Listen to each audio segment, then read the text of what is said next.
Hey everybody, welcome to the Johansson show. It's Kurt, and today got another special guest all the way from Canada, one half of Fight or Flight, Vaughn Vertigo. Vaughn, thank you for coming on.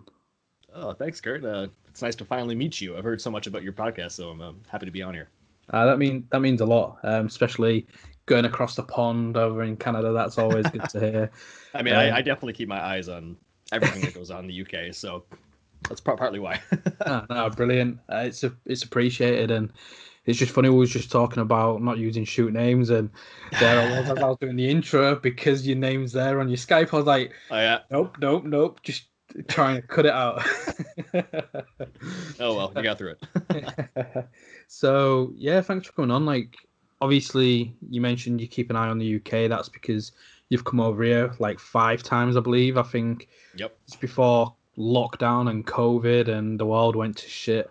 You managed to experience your time in the UK. What a So way to go out. exactly what a way to go out, and it was kind of what put my eyes on yourself, to be honest, with the Road to Glory tournament with PCW as part of that. Yep. And then when I interviewed one of your opponents, Leighton Buzzard, he just sang your praises of you're somebody he wants to work with again. Oh, Um, definitely. I mean, he was definitely he's probably my favorite opponent from that weekend, and definitely the guy I took the most away from. Brilliant. So, what is it about the UK that makes you like come over here? Well, I mean, I started coming over in 2017. Yeah. It was April 2017. Originally, when I was back in Canada, I was having trouble getting on a company called Smash Wrestling, which at the Yeah. time was probably our biggest company we had in Canada.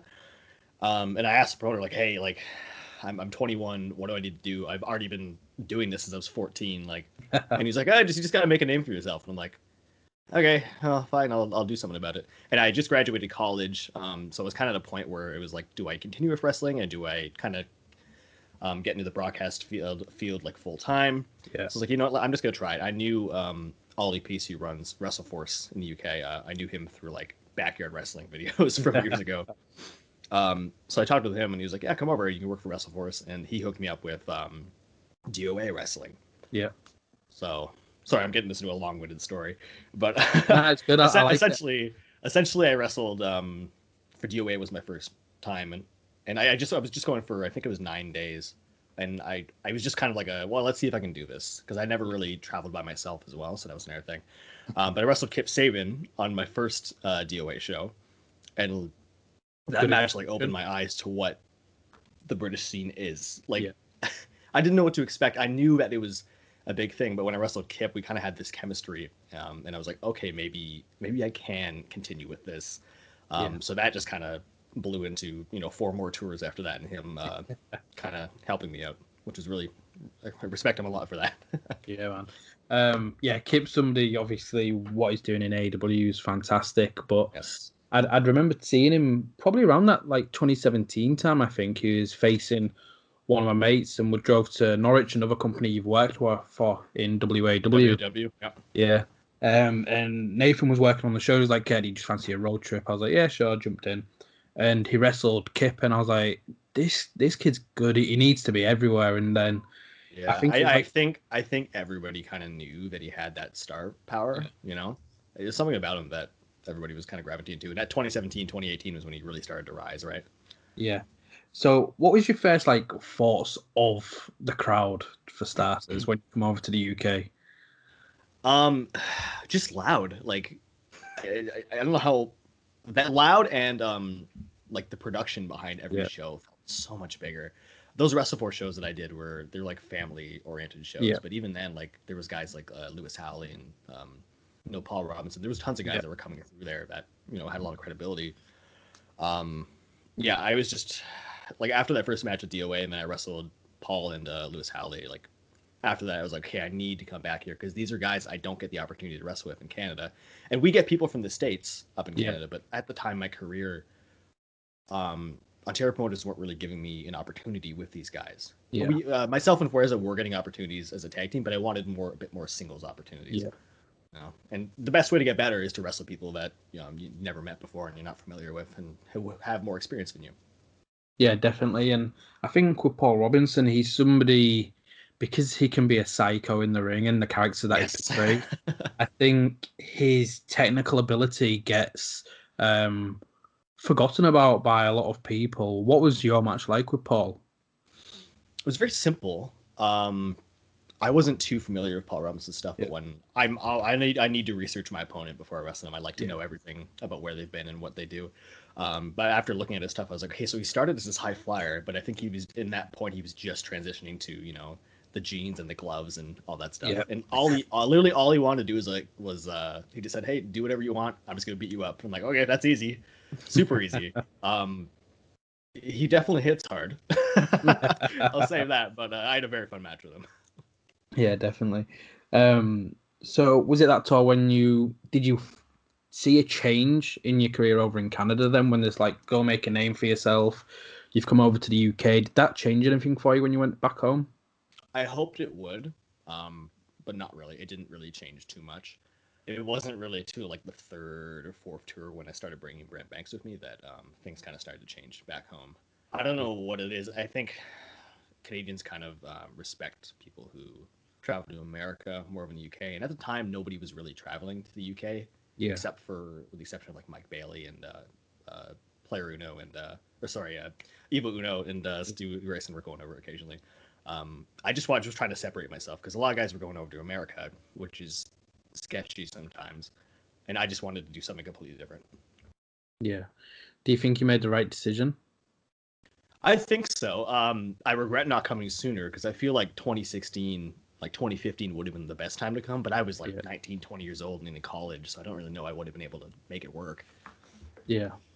So from like your early days, obviously you've been with Fuerza for many years now. How did that tag team come about? So I started training at 14 years old in Toronto. And at the time, there were all these guys that were a lot older than me, guys like Brent Banks, Sebastian Suave, all these guys that were, I'd say they're probably like 5, 6 years older than me, Yeah. but they were guys who kind of took me under their wing for a bit. But it wasn't until Fuerza came into school. He was 2 years older than me, but he was kind of the closest to my age. Yeah. And we kind of realized that a lot of these trainees don't even really know wrestling in a sense. Like, yeah, they watch WWE, but do they watch Ring of Honor? Do they watch all these independents? Yeah. And Forrest and I bonded over this fact that we just loved everything about wrestling. So he lived about 45 minutes from training, but he would take a bus like for 3 hours to get to training, and my dad would drive me because I couldn't drive. So I offered him a ride home, and we just became friends from there. And then we never actually really wanted to be a tag team, but when our training promotion started up, they just pitched it to us as like, hey, let's try this out. And we went with it, and it worked clearly. What promotion was that? Square Circle Wrestling. They shut down at the end of 2014. Okay. So then it was like I think I read about 4 or 5 different promotions in Canada where you've been tag team champions, most recently with A1.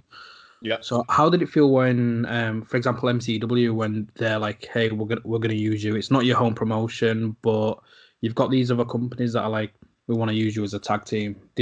When was it when you knew actually we've got something here? I think it really was just around that MCW time because in Squared Circle Wrestling, we were a tag team called the Candy Kids, which wasn't our idea. It was meant to be like 2 ravers, essentially. And then they added Alexia and Nicole with us. And if you know anything about the 3 of us, we don't like to party. We don't really care for any of that. But they just wanted to give us a character. And then when Squared Circle folded, that's when we started with MCW and kind of rebranded as Fight or Flight. That's when things started to roll for us. And then the MCW title win definitely helped everything, especially because we didn't know we were winning the titles. It was a rib on us, so that was interesting. When did you find out? We found out probably 10 minutes after. Like, the way we planned it is I think I had the pin, and you can literally see when he doesn't kick out, I'm like completely shocked, and I'm like, yeah, I won. We won. But when we went backstage and they pretended like it was all our fault sort of thing for like 8 minutes or so, and they're like, nah, we're just kidding, we're messing with you. I'm like, for fuck's sakes, of course they would do that, wouldn't they? But it was fun. I'll never forget it because of that. No, that's hilarious, to be honest. I can just imagine your face, like, oh shit, like we've screwed up here, like, because like you're happy on the inside because you're Yeah. like, yeah, I won, but you're like, oh no, we messed up here. what a mess. But to be fair, if the guy didn't kick out, it's his fault. Yeah. Nah, I ended up Unless he's knocked out, then maybe it's my fault. But nah, definitely. But I ended up speaking to one of my friends who's a referee about that, and he's the same where he'll just go down for the free. He won't do any of the pulling back because, again, unless it's a serious injury. Legit. Yeah, exactly. Yeah, it's on us. So, how long did it take until you was traveling around and jumping to all these different promotions? Probably about a year. I mean, officially, I started doing shows in 2013. But I pretty much just stayed with my home promotion. But I think it was around 2014 when I was 18. Fuerza and I just decided, like, hey, like, there's all these promotions in Ontario. We could drive, an hour or 2 hours to Kingston, Ontario, and it's a random town, and just wrestle each other and see what happens. And then ultimately, just from doing that for a bunch of promotions, that's what got us on bigger companies like, C4 Wrestling. Yeah, because I didn't realize just how big Ontario is, especially it was until I was doing my research. It was so the wrestled at this company, Ontario. Oh, this one's Ontario. How many is there? There's honestly probably 30 promotions or so. That might change after out of COVID, but yeah, if you look from like east to west in Ontario, at least the southern part of Ontario, it's something like probably about an 8-hour drive. Well, so there's so much room across, and that's just Ontario. If I wanted to go to Vancouver, where like ECCW is, it would literally take like a 2-3 day drive. That's how big Canada is. It's and you'd have to drive through America. It's wild. I don't think a lot of people realize that. Like they're almost on a different continent than us. That's crazy. That's where El Phantasma's from. Yeah. Now that is crazy because, like, if we were to drive the full distance to the UK, it'd probably take about, from England, from the top of England, like Newcastle down to Plymouth, it'll only take about 7 hours, and that's yeah. And that was the thing. Like, I would show up to these shows and like, oh, it's about a 2-hour drive. Like, it's one of the longer ones. I'm like, that's nothing. I am so used to this. I'm down. Everyone's like, oh, I've got a 2-hour drive, and you're like, I'm like, this is great. How do your bodies work with that then? Because obviously when you're cooped up in cars, and if there's a bunch of you as well to try and save up on costs and all your gear, I can imagine it's been crowded. And when I've been part of like road trips, it's been horrendous. But when you're doing 8 hours or whatever, how's that for you? It's tight, but you just have to get used to it, really. Like, I remember my first car was this small Ford Fiesta, and it was myself, Fuerza, and like 3 big guys in it. And sometimes we'd like, especially with C4 in Ottawa, it's about a 4-hour drive from me, and a 4-hour drive home. Sometimes somebody would fly into C4 and we'd pick them up and take them to another show. But I feel so bad for these people who would come in, like Chavo Guerrero would like sit in the back seat. He's like squished. I'm like, oh, I feel so bad for these people. You got put him in the front seat. No, it's really just something you just have to deal with. Like, I know Holden Albright recently invested in a van because he just wanted to be able to carry more wrestlers, and you can fit 7 people in it. And there's like stow and go storage under the seats and stuff. So it's just trying to make it as convenient as possible. Yeah, definitely.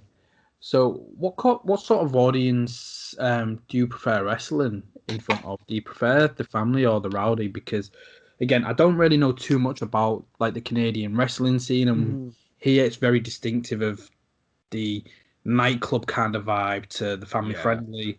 Is that similar in Canada? I'd say it is similar. I'd say there's a lot more family friendly promotions. Yeah. The ones who don't really necessarily care about their on-demand content. Like Barrie Wrestling is a company that I've wrestled for literally since the beginning. And they've never really been about bringing people in. They've always built their own stars. Yeah. But transverse to that, you have like Smash Wrestling when they were running, and C4 Wrestling. They were that rowdy crowd who would come in. So I like a good mix of both. But if I had to prefer one, I'd probably be the rowdy crowd, because C4 Wrestling is something that somebody should everybody should experience. It's kind of like the we always call it like the PWG of Canada for how rowdy they are, and it's like always sold out, and there's like 600 people. It's my favorite place to work. Oh, class. What would you say one of your favorite matches for C4 would be then?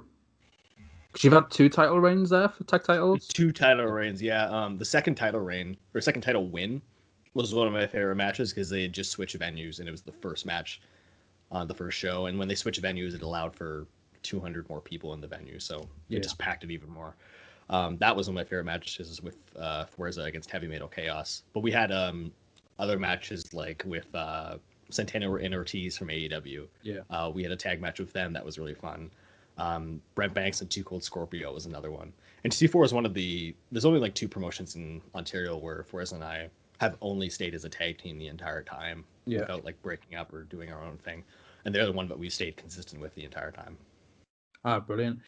'Cause was it I can't think what company it had been now from what I was reading. Was it Border Town where you and Fuerza was trading single wins for over one of the titles? Yeah, probably would have been Border Town. For the Adrenaline Division title. Yeah, we've done that for a few companies. What's that like? How do you feel when you're working each other as opposed to teaming? It's fun. I mean, Fuerza and I both, we like to keep track of everything we've done. We were literally just going through all the matches we've had and trying to count how many we've had, and it's something stupid. But we've realized like more and more of it's like we know every time we wrestle each other, we're just gonna hit each other more and we're gonna be hurt the next day. So we kind of don't want to do it as much. We only want to do it for the companies that have more of a crowd sort of thing. Yeah. But it's always fun. Like we know each other so well that you can just do whatever. Do you think can your single goals or the competitive nature within you both as athletes, can that sometimes cause a conflict whenever you've been having some like single runs against each other? I think so. Yeah, we're both very competitive people, but we both know that we're kind of our goals are both, trying to be the best we can, either as singles or tag team. We don't really care which one. So whatever just kind of takes off first, sort of thing. I don't know. We're happy as a tag team, but we're happy as doing singles as well. Yeah. And that's another thing. Like if we've been pitched, like I've been pitched tag partners at different companies, and he's been pitched tag partners, and we'll literally say no, like because we know if at least in Canada we don't want to tag with anybody else but each other because it doesn't make sense. Yeah, you want to be a singles competitor unless it's with each other. Yeah, exactly. Have you thought about traveling with each other then, like doing a UK tour or? I have. That's on Fuerza because he's actually legitimately a Mexican citizen. Yeah. Because he moved here when he was 4, so he's in the process of getting his permanent residency fixed so that we can travel to the UK and stuff like that. That's another thing is why I started to do a bit more singles in Canada, because I knew that I need to build my singles name a bit more to be able to get those bookings overseas. Yeah. Ah, brilliant.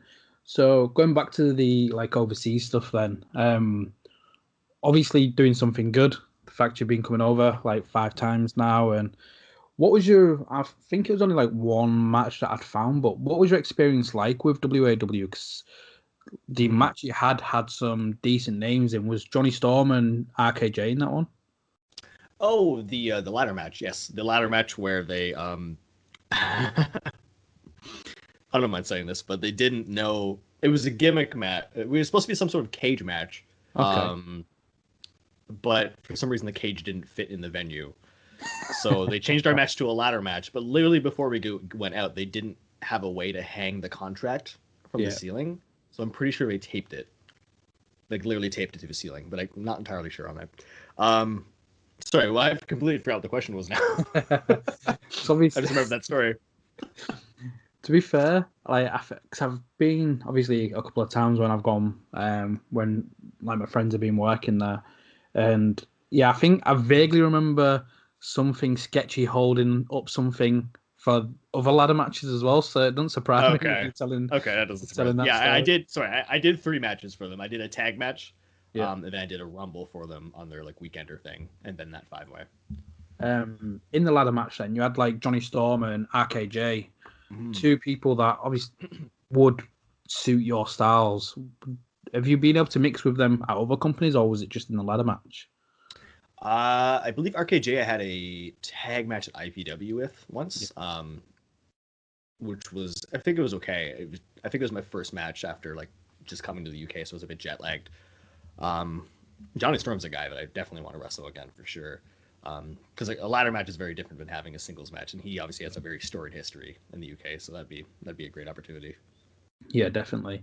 And I think it was like these most recent tours that you've been doing where they've been with some more of the I'd say like internet promotions in the UK with Yes, and IPW that's and kind of the point that I was trying to get to. I yeah, was trying to get to those companies, but it took time to kind of, build a reputation behind people.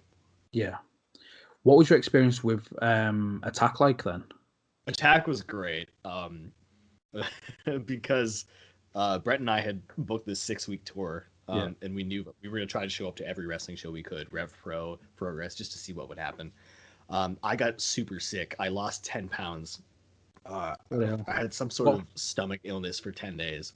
Literally when I got to the UK, so I had like I had IPW and DOA, and then I was literally out for like 10 days. Yeah, And I started feeling a little better. I'm like, hey, let's just go to Attack. It's literally in London. Let's try it out.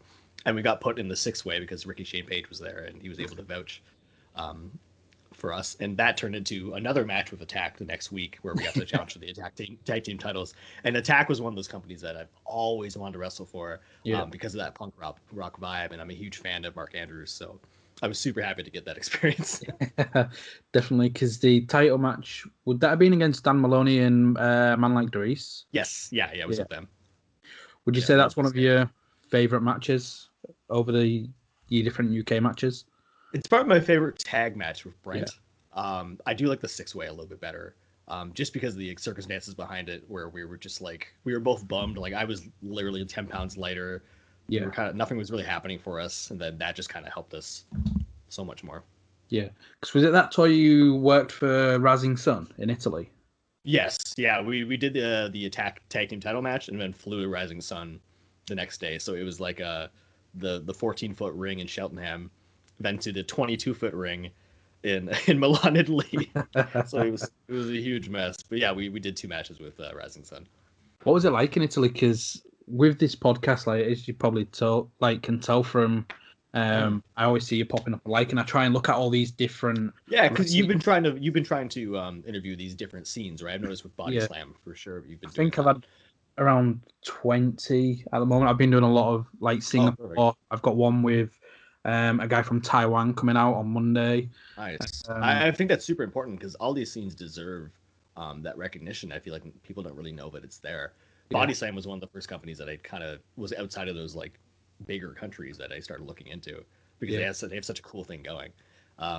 Italy was cool. I wrestled for Italy actually previously the year before, yeah. from Mayhem Wrestling, where I wrestled. His name was Pax, so I forget what his name is now. Luca to something. He wrestles for Oh, ICW. Luca De Pazzi, is it? Yes, Yeah, yeah, him. So that was fun. So I kind of knew what Italy was like going into it. yeah, But Rising Sun is like the peak of Italy wrestling. So that was really fun to work for them. They were so accommodating with us as well. yeah. 'Cause it's not a scene that I've managed to look at myself yet. Okay. I mean, But Akira is probably the best guy to come out of Italy. yeah, I'd imagine now, but he's in All Japan, right? yeah. 'Cause isn't he going to be facing Kento Miyahara? Yeah, I believe so. Yeah. Yeah, That's a he's the huge, guy I've huge. always wanted to get in the ring with. I met him on my second tour, and then he just started to blow up. So I'm super proud of him.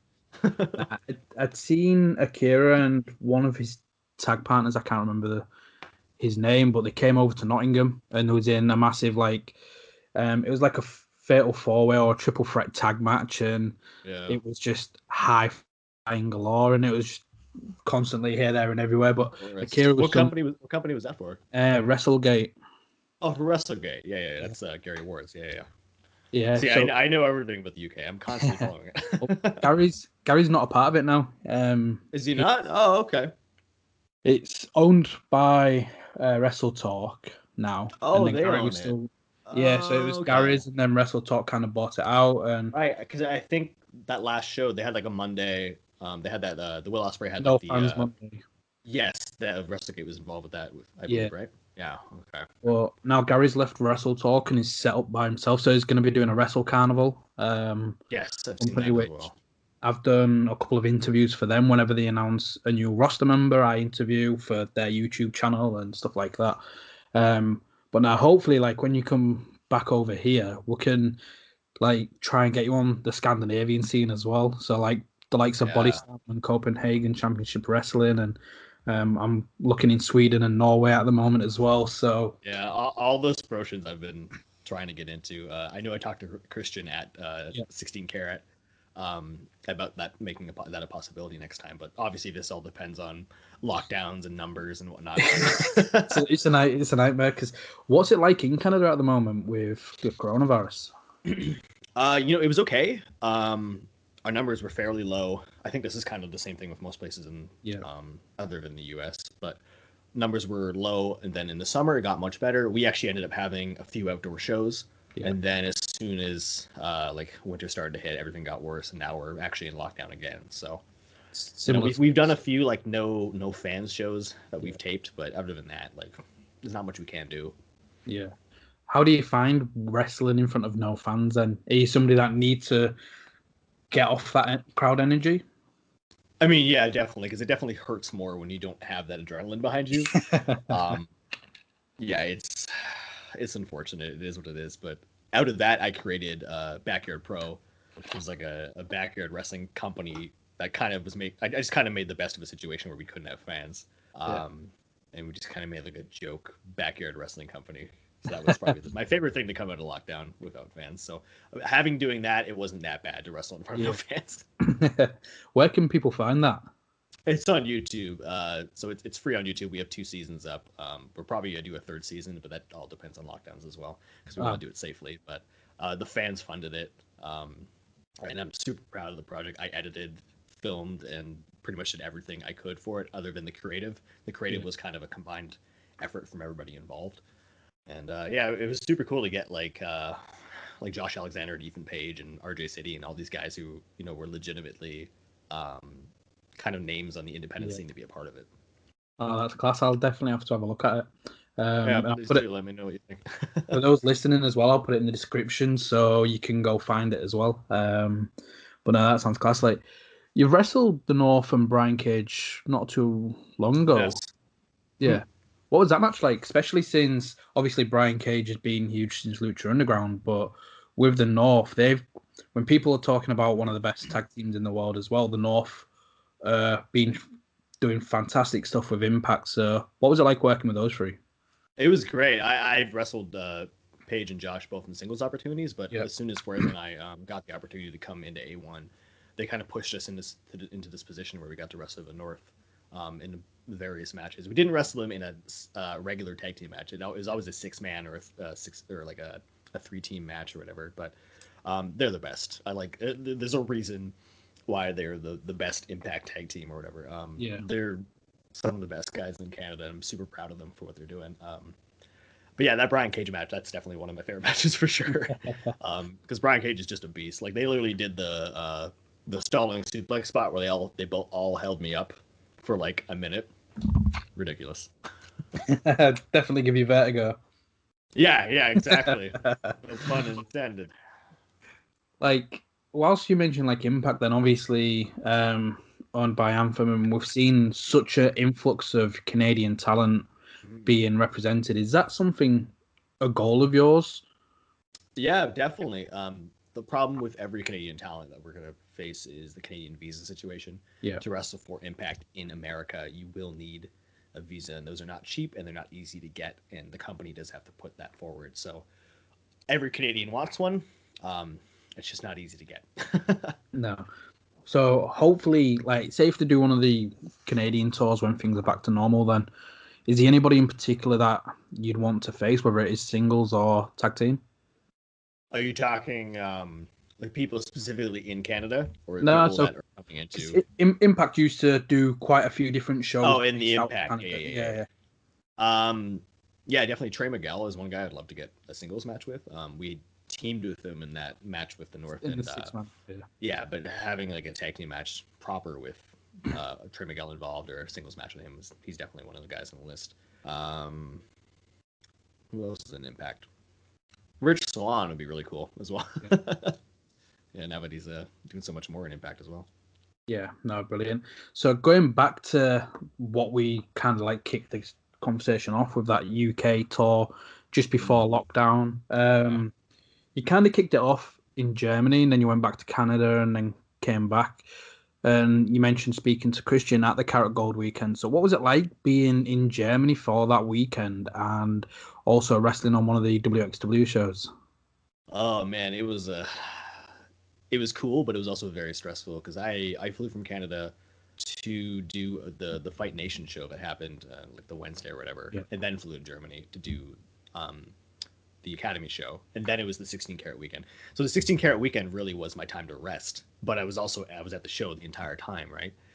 And just being at 16 karat, I knew the history of 16 karat, but I didn't Yeah. realize how big it was in Germany. It And just gets bigger and bigger. Everybody my from God, everybody's got. I like everyone was watching matches in the back. I was literally in the crowd, just like watching Mike Bailey and Bandito just kill it. And it just it sucks that lockdown happened right after that because I felt so motivated after that weekend to just do so much more overseas. But you know, it is what it is. And I feel like that's a lot of people from what I've seen online. Like that was the time, like the last wrestling show that was a big deal kind of thing in terms of independent wrestling. Yeah. It felt like there was the weekend after that, but everything after that it shut. Cause from there, I went to England, and I was supposed to have 4 more weeks of my tour, and we ended up having to go home. Like it's just it sucks, but it is what it is. What other companies were you supposed to be working with, especially for that 4 week period? We had something lined up with Breed Wrestling, Yeah. and I was supposed to wrestle for I think it's UPW, United Pro Wrestling. I can't entirely remember the name of it. Yeah. We had a few things lined up, but thankfully, most of the stuff we did have lined up was in those first 2 weeks. Yeah. But we were hoping that after that, more things would pick up. But unfortunately, it is what it is. Yeah. So what was your experience like in that Road to Glory 2020 tournament for PCW? Because you'd faced Leighton Buzzard in the first round. Again, Leighton sang praises massively about that match. And then losing to Yeston in the next round. Yeah. I feel like that weekend I'm very proud of that weekend because it was 3 very different matches I had. Yeah. Match with Leighton I felt was very competitive, back and forth. I was very proud of that one. The match with I always forget. Don't pronounce his name right. Yeston. Yeah, Yeston Reese. Easton Reese. Okay. That match, they gave us 4 minutes for it, and I treated it like it was like Dana Bryan versus Brock Lesnar, where I just kept going at him over and over and over and over again, until I got beat. So that match was vastly different, and then we had the tag team match. It was me and Brent versus the Young Guns there, so that was also fun as well. That whole weekend, I'm very very proud of my work there, and I definitely want to return for PCW when things are back to normal. Yeah. How did you feel about your match with Young Guns? Because they're regarded as like one of the next big teams to be breaking out into the UK wrestling scene. What was your match like with them? It was good. I wasn't as proud of my performance as I should have been for that match specifically.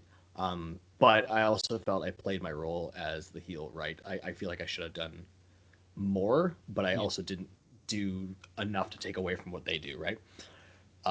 You could definitely tell how good they are in the ring and how how young and good they are. I'm stumbling over my words here, but it's very clear that they have a future in this industry. Yeah. Yeah. Oh, brilliant. So, what was like some of the last bookings you had before the pandemic? I'm sure I read something about you having a 4th annual Vaughn Vertigo gauntlet. That was just about a month ago. So that's something I started years ago, literally as just kind of a joke. Because at Barrie Wrestling, I was doing this losing streak. So I was like, okay, I'm gonna do a gauntlet. I'm gonna do an invitational where anybody can show up and wrestle me. And obviously, like that would mean that I would win, right? Because it's my invitational. But I wrestled Josh Alexander and he beats me. So and then I just kind of made it a yearly thing after that, where I always put the most ridiculous people on the poster that you wouldn't expect or whatever was kind of hip at the time. And then this year I just decided to go a little more different with it, and instead of having one opponent, I had 4, just to mess with it. Yeah, we just taped it and it was fun. It was what it was. So, what are like your goals then? Because right now there's so many different options in wrestling. Like whether it is, we've seen people come over to the UK and live in the UK and make that their full-time thing. And there's the NXT UK brand, there's the actual NXT brand and everything WWE are doing. But then all the stuff in like Japan as well. Like there's so many options. And obviously not forgetting Impact, Ring of Honor, AEW. Like what are your goals? There's, like you said, there's so many options.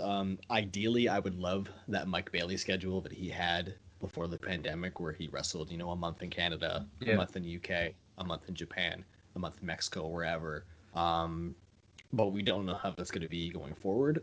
Yeah. I've always said that I want to wrestle in all these like weird countries before I kind of get signed to a contract, because the guys that I look up to were your Dan O'Briens and your AJ Styles and your Chris Jericho's, your Eddie Yeah. Guerrero's, all these guys who traveled around before they even touched TV for a while, right? So there's still a lot of places I'd like to go before I get signed, but I mean, if a contract showed up in my door today, am I gonna say no? Like it is what it is. Like I really have to think about it, but yeah, there's just so much more to do. Yeah. We'll have to set the challenge for you. All the different countries I interview, you've got to go wrestle. Oh God, okay, let's do it. All right, I'm down. Yeah, let me know, and I'll message him. I'm like, right, he's coming over. Like, try and do something. Oh, please do. That's part of the deal. You want to be on the podcast, I got to get booked. That's the way it works. Let's try it. Um, but is there a preferred end destination then? I think right now, if there's a place that appeals to me the most, it probably would be like a Ring of Honor or an AEW. Yeah, Um, Ring of Honor, I know they're kind of on a bit of a downcline, but I feel like they are investing in younger talent to kind yeah, of help build them. So I feel like in 3 years they might be more ahead. AEW, there's like 15 guys on the roster I've wrestled before that I feel like I could do more with.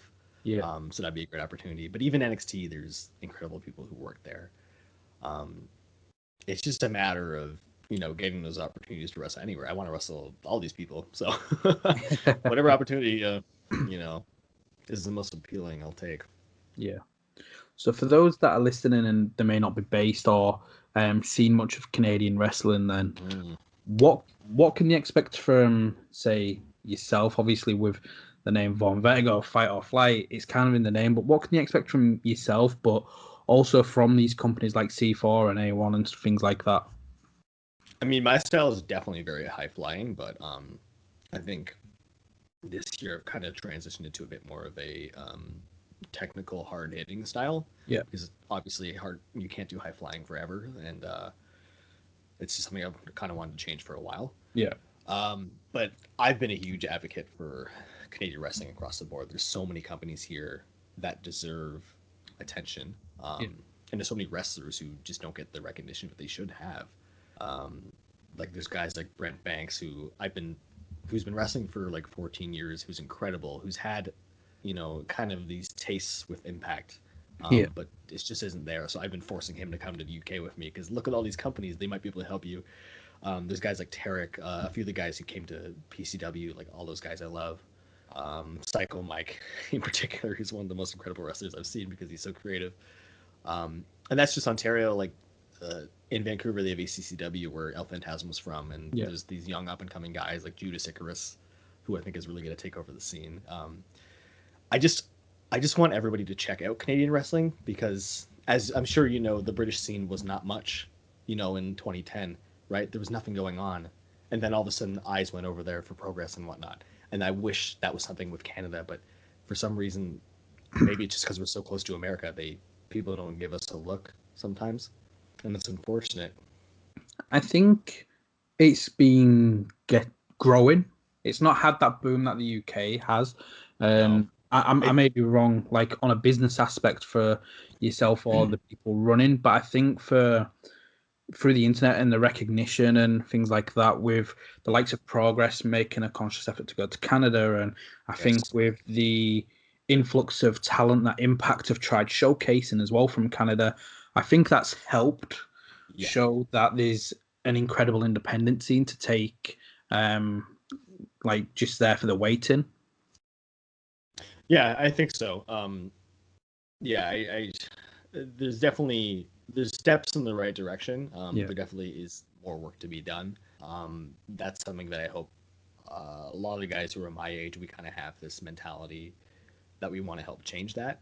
yeah, We're not entirely sure what it's going to take to do that, but I know that from me going to these companies and trying to get my name out there, helps things back home sometimes. So hopefully just keep traveling around until our scene gets more recognition. There are like C4 Wrestling and Alpha One Wrestling are great at getting American talent into Canada, which helps build our talent as well. It's just getting the eyes up here as well.